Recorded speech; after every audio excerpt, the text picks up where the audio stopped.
Donc, devant la multiplication des activités, ces activités peuvent entrer en conflit d'usage ou pas.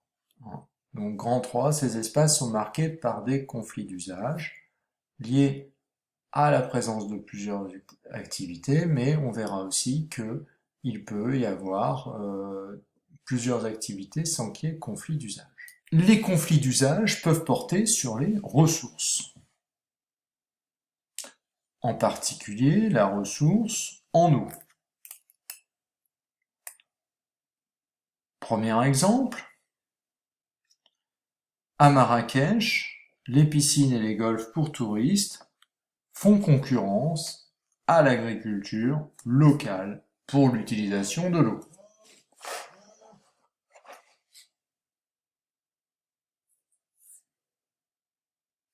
Deuxième exemple, en Toscane, les habitants et l'exploitant des marbres de Carrare, les exploitants des marbres de Carrare sont en compétition aussi pour la ressource en eau, les uns qui veulent avoir accès à une eau potable, les autres qui ont besoin d'utiliser de l'eau pour l'exploitation, mais qui la polluent en aval.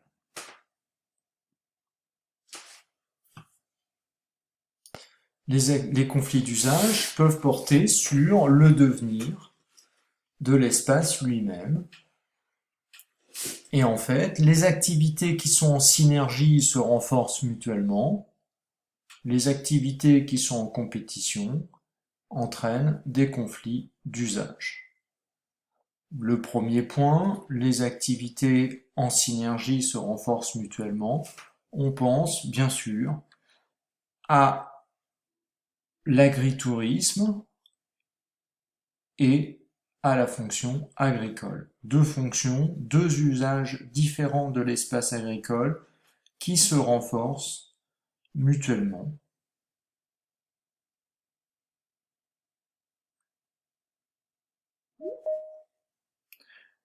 L'agritourisme, finalement, change les représentations sur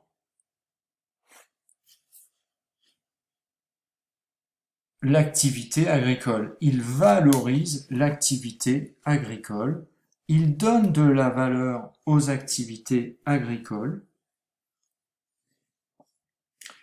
et cette valeur donnée à l'activité agricole et à des produits de qualité est souvent une activité agricole qui s'éloigne de l'agriculture productiviste et intensive qui est dans une pure exploitation du sol. Même pas du sol, hein, de l'étendue. Donc, dans cette synergie, l'agritourisme donne de la valeur à l'activité agricole, à une certaine activité agricole de qualité qui préserve la biodiversité, qui la met en valeur, qui préserve les paysages, qui les met en valeur. Et donc on a finalement un renforcement mutuel entre deux activités. Ce renforcement mutuel finalement propose un nouveau modèle pour les espaces ruraux et pour l'agriculture au sein des espaces ruraux. Un modèle qui s'éloigne du modèle productiviste et intensif et qui finalement donne de l'importance. Peut-être on est au début d'une nouvelle dynamique, même si c'est limité dans l'espace, mais une nouvelle dynamique qui va à l'encontre d'une agriculture productiviste, intensive, qui finalement n'existe pas avec d'autres activités, qui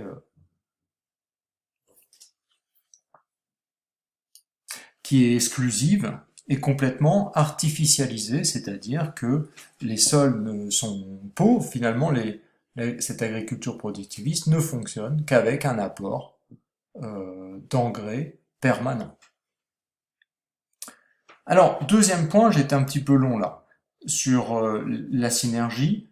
Deuxième point, quand les activités sont en compétition et qu'il y a un conflit d'usage, eh bien là, vous pouvez de vous-même intégrer les deux exemples avec les marbres de Carrare et aussi la périurbanisation, deux exemples qui de compétition, de conflit d'usage, où une activité industrielle va faire disparaître de l'activité agricole, ou une exploitation va faire, par exemple des marbres, va faire disparaître une activité agricole.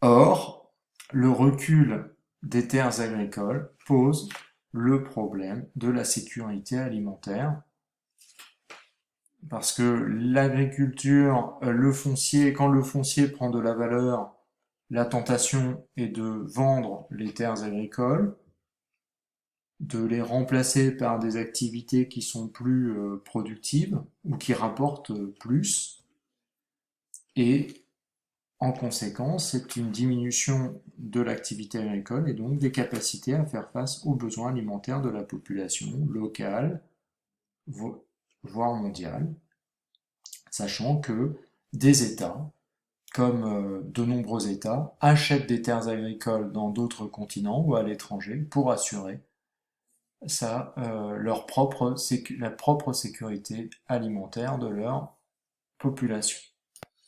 Cependant, je ne pense pas qu'il faut voir ces conflits d'usage seulement comme un problème, vous voyez, comme un problème qui n'a pas de solution parce que c'est des intérêts contradictoires, il n'y a pas de solution, c'est bien dommage. Voilà. Non, les conflits d'usage, finalement, c'est peut-être le signe d'une vitalité. Puisque finalement, c'est que cet espace rural, il est attractif, il est convoité, et donc il oblige à se poser la question du devenir que l'on souhaite pour nos espaces et nos sociétés, pour notre territoire et nos sociétés. Donc finalement, avec ce conflit d'usage, il y a une réflexion, une valorisation, enfin en tout cas une discussion, donc finalement c'est une discussion politique, hein, du devenir de cet espace et de l'importance du territoire et de ce qui s'y déroule. Donc j'en viens au troisième point. Les espaces ruraux en situation périphérique et peu peuplés sont souvent valorisés de manière peu durable. Dans le troisième point, c'est des espaces ruraux, c'est la situation inverse. Le conflit d'usage n'a pas beaucoup de retombées, n'a pas beaucoup d'écho, parce que les espaces ruraux en question sont éloignés des espaces très peuplés du pays, d'accord, et qu'ils sont peu peuplés, d'accord. Et là, finalement, quand il va y avoir des acteurs qui vont vouloir exploiter une ressource dans cet espace rural, eh bien, il va y avoir peu de voix pour s'opposer à cette exploitation. Et l'exploitation, finalement, détruit en même temps qu'elle consomme l'espace rural. Elle le transforme, mais souvent l'exploitation finalement ne dure qu'un temps, hein. C'est le temps, la valorisation a lieu le temps de l'exploitation. Alors là, on a comme exemple euh, premièrement les sables bitumineux de l'Alberta, hein. Une fois que l'exploitation des sables bitumineux sera terminé, il y en a pour quand même une certaine durée, hein, plusieurs dizaines d'années, eh bien, malgré les belles histoires de nous dire que ce site sera dépollué et comment dire, qui sera, oui, dépollué et vivable, eh bien, on peut se demander si il y aura beaucoup de gens, d'habitants qui seront prêts à aller y vivre. Donc, premier point, donc premier exemple, les sables bitumineux de l'Alberta, une exploitation et les populations locales qui n'ont pas réussi, n'ont pas pu se défendre, peu nombreuses, marginalisées. Deuxième exemple, l'agriculture intensive, productiviste. C'est une agriculture où il n'y a plus de biodiversité, il n'y a plus de sol, il y a très peu de main-d'œuvre, donc là encore une population très peu nombreuse, hein, des exécutants qui utilisent des machines-outils gigantesques. Et finalement, l'exploitation de l'espace rural, là, se fait avec des intrants très importants, pesticides, engrais. Hein. Et quand les engrais, hein, c'est une ressource minière.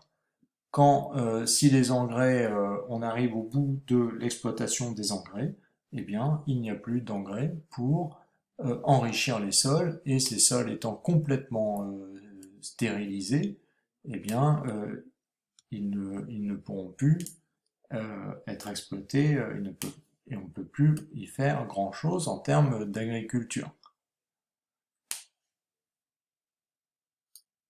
Pour conclure, hein, l'affirmation des fonctions non agricoles dans les espaces ruraux est une preuve de leur dynamisme.